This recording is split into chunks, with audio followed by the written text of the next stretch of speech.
Corrupt Canada. So today,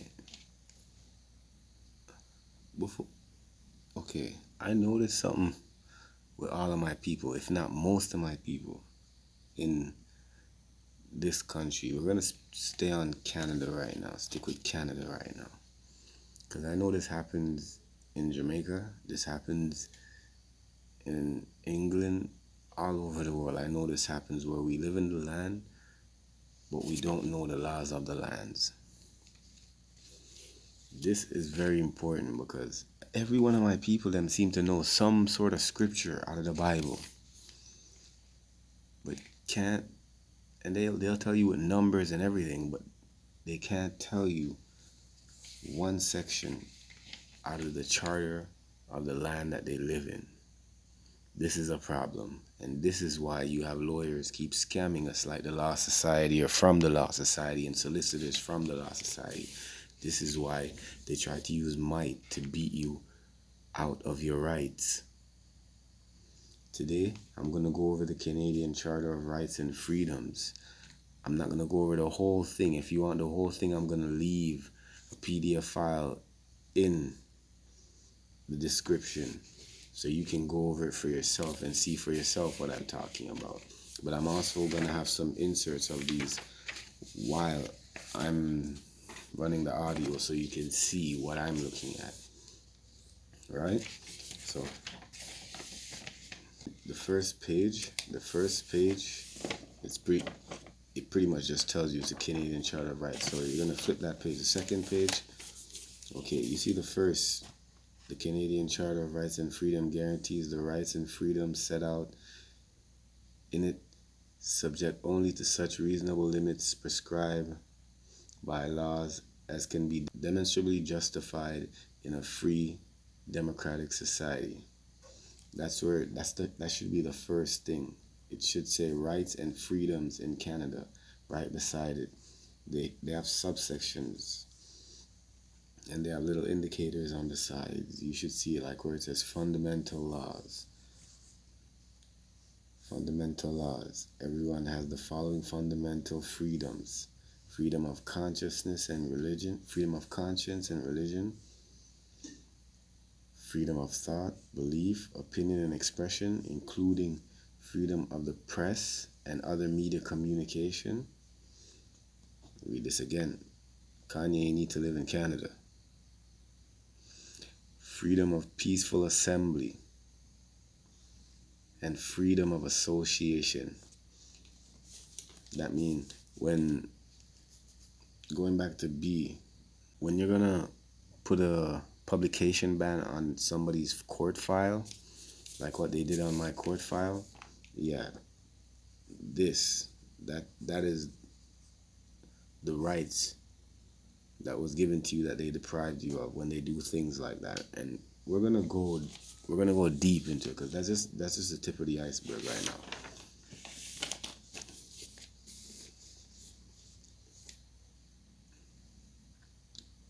On mobility rights, after fundamental rights, you have democratic rights. That's for people that want to get in politics. It's good to know those two. It's good to know this whole thing because we spend so much time knowing the Bible, and you can't go in court and use the Bible.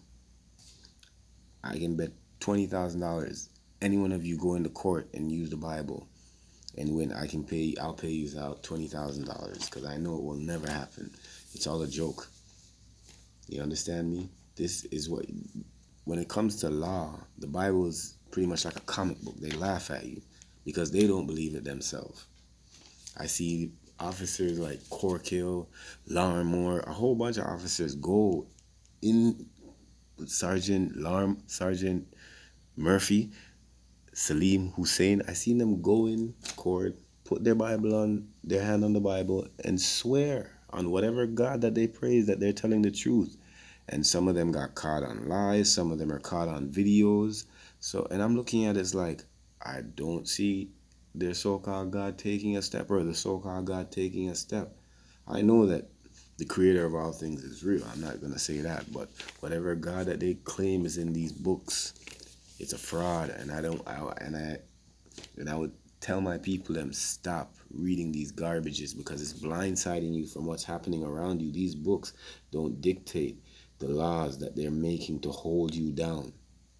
These books can't help you fight against what they're doing. And when I say fight, I don't mean physically fight. I mean in a legal sense. They can't help you fight. They can't guide you. They can't direct you. It just takes up space on your bookshelf. And these pages, this is not even half the size of these comic books that they call the Bible. Because that's what it is. It's a comic book. It's like me telling you about Clark Kent. I've never met him, but I can tell you all his powers. I can tell you he can fly. I can tell you he can shoot lasers out of his eyes. Bullshit. Bullshit. Because this nigga never wrote no book about himself. You understand me? Anyways, let's get back into it. After the democratic rights, I want you to spend time and get to know this. And the words that you don't know, use your Google. Get Wi-Fi. Use your Google and Google every single word that you don't know. Take your time. Get a little blank piece of paper. Go to the dollar store. Get a blank piece of paper and a pencil and a pen. And write down the words that you don't know. And spend time on Google to know them. Spend time to know this, because you knowing this, for one, you might never have to hire another lawyer in your life.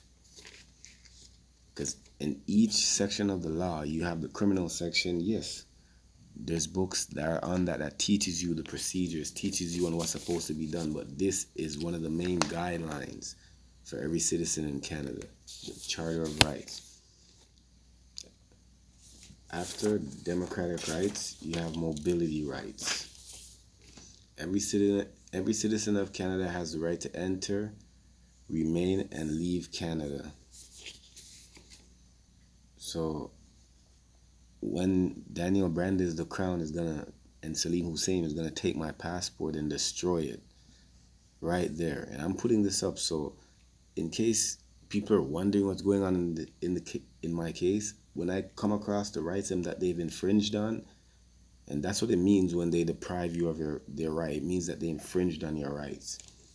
When you hear a lawyer say that.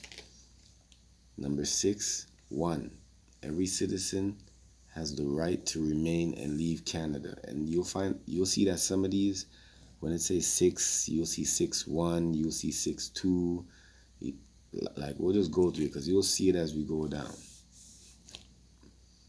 And that is the mobility of citizens. You see it in small print beside it. Right to move and gain livelihood. Every citizen and every person who has the status of permanent resident of Canada has the right, and it goes in 2 sections, A and B, to move and take up residence in any province, to pursue the gaining of a livelihood in any province. So when a cop is going to see a black person in town, and we have this thing about driving while black, these cops should be charged for this. This is racism. This is bigotry. This is terrorism. Because any racism is terrorism. Black people are the only people, melanated people are the only people that has been terrorized by every other nation. And I'm not going to sugarcoat it. Every single other nation has terrorized and enslaved my people. Way more than you see these gang cultures doing right now. These gang cultures don't even tip the iceberg, if you want to know.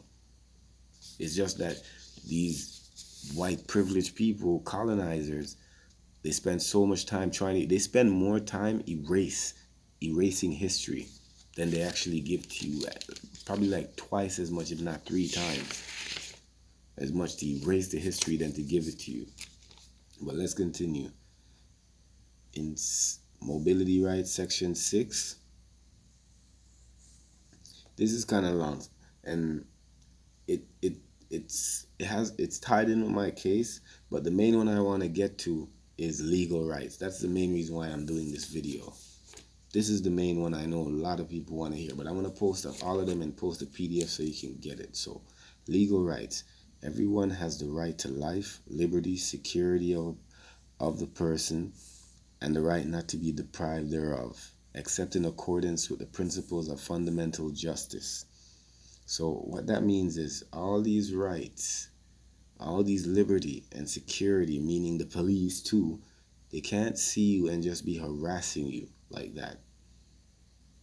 Unless you're wanted, you're suspect in something, they can't just be seeing you and just be harassing you. And if they say you're a suspect, you're gonna see it in here too. Search or seizure. That's number 8 under legal rights. Everyone has the right to be secure against unreasonable search or seizure. Again, everyone has the right to be secure against unreasonable search or seizure. But I'm pretty sure that's self-explanatory. Now, number 9, detention or imprisonment. In small print beside it, everyone has the right not to be arbitrarily detained or imprisoned. Everyone has the right not to be arbitrarily detained or imprisoned. That means a cop can't just come and lock you up and say, "Oh, what? We'll figure it out. We're running your name. We're seeing what you've done." After they've already put handcuffs on you, they're supposed to let you know what you did immediately, and it's gonna tell you in here again. Everyone has the right on arrest or detention to be informed promptly of the reason therefor. You hear that? That's part A. Part B, to remain and instruct counsel without delay and to be informed of that right. That means they're supposed to tell you that you have a right to counsel. They're not supposed to hold this. As soon as they arrest you, they're supposed to tell you what they arrest you for and give you the phone or ask you, "Do you want to call your counsel right now?" It is your right. C, validity of the detention determined by the way of habeas corpus and to be released if detention is not lawful. That means if they arrest you on some bogus charge, they can't hold you until they find something that they think is probable or reasonable to arrest you. They need to immediately release you, and that's also a violation of number 9. Okay, moving on. Any person charged with offense has the right to be informed without unreasonable delay of the specific offense, to be tried within a reasonable time. That means when you see them have these cases and they're dragging it out and all these garbage that they're playing, like for my case, how they couldn't find the video for some reason because the officers destroyed it in the Soliport, and Protocol 0103, look it up. Police Protocol 0103 or 0101, it tells you about persons arrest and persons in custody, what's supposed to happen. All those cameras are supposed to be running 24/7 because jail don't close. Okay. C,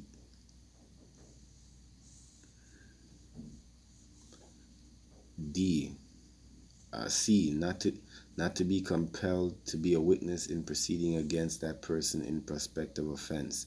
That means they can't force you to come be a witness to somebody if you don't want to.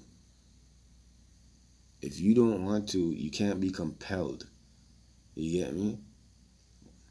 D, to be presumed innocent until guilty, provided according to the law in a fair and public hearing by an independent and impartial tribunal. So what that means is, I would assume that you're saying you didn't do the crime. So if you're saying you didn't do the crime, they don't have no evidence of you doing the crime, they have to presume you innocent. We know that don't happen. Because in my case, even though they see my damages, they see what happening, they hear the one officer saying, "I can't recall 50 something times in the trial," but yet they still kept going with it, right? It's section E on page 3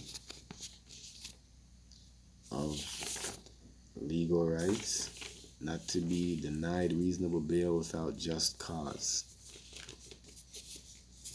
And I think that's self-explanatory.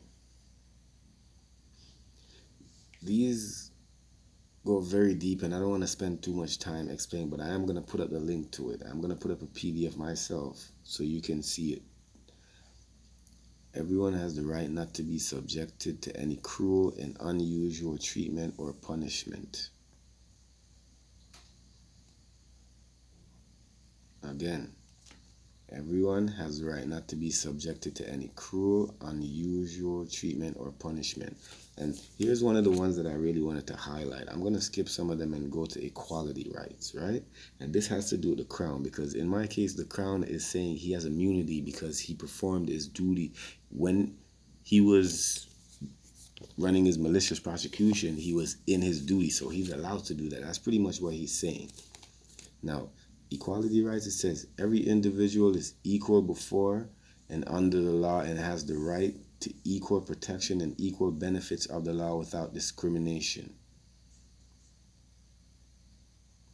And in particular, without discrimination based on race, national or ethnic origin, color, religion, sex, age, or mental, physical, all of it. They can't, you could be turquoise. They're not allowed to discriminate against you. So and every individual is equal, every human being is equal under this charter. Every citizen is equal under this charter. So when the Crown is gonna say he has immunity, I'm a little bit confused. I'm a little bit confused. How do you have immunity? How are you allowed to run a trial without giving somebody disclosure? How are you allowed to run a trial without getting all the evidence? And even when I let you know that this is not all the evidence and other things have happened, why is it that you didn't? Because these are in your Crown. And I'm also going to make a video on Crown duties, because I also have the book on all the Crown's duties from A to Z. What they're supposed to do, what they're not supposed to do, what they need to do for the court, because the Crown is supposed to be working for the court, yes, but he's also supposed to be unbiased. He's not supposed to be biased in any way, shape, or form. He's not supposed to commit acts of malfeasance, misfeasance, or nonfeasance. None of those he's not supposed to commit. And I'm going to also let you know what those mean too. But I'm going to put this up. There's a lot more to go through in this, but I wanted to go through the legal part of it so you guys can get an understanding of the main ones. And if you don't understand it, you can replay the video, download the video, listen to it, and go through it while you're listening to it, or download it from the video while I'm going through it so you can understand it. But every person in Canada, every melanated person in Canada, we need to have a good understanding of this charter, because that way we can navigate. Law and finance is what run our life. If that wasn't the case, you wouldn't have how many millions of people worshiping the devil and they're still alive. Law and finances run our life. You have to be the God in your life. And the first way how to do that is learn the laws of the land. You understand me? Learn the laws of the land. Stop with this God concept that they're giving us. It doesn't work in the court of law. It only makes us look stupid. All you old people on the street handing us these stupid flyers about save again. No, that don't work. No. Stop turning the other cheek. That don't work. Learn the laws of the land. I'm going to try my best to get the charter for England, the laws for Jamaica, as much as them I can, and put up and try my best to understand them as well as I understand this. But as I go through this civil process, I'm going to do these excerpts and these videos so everyone can see and use this in their process too. Because I noticed something, YouTube, you can't go on YouTube and find any recent video like that unless you definitely know them or have them on your page. So we need to also watch YouTube and Instagram. But I'm gonna you know what I mean, do. Corrupt Canada. Like, share, subscribe, comment, tell a friend. Corrupt Canada.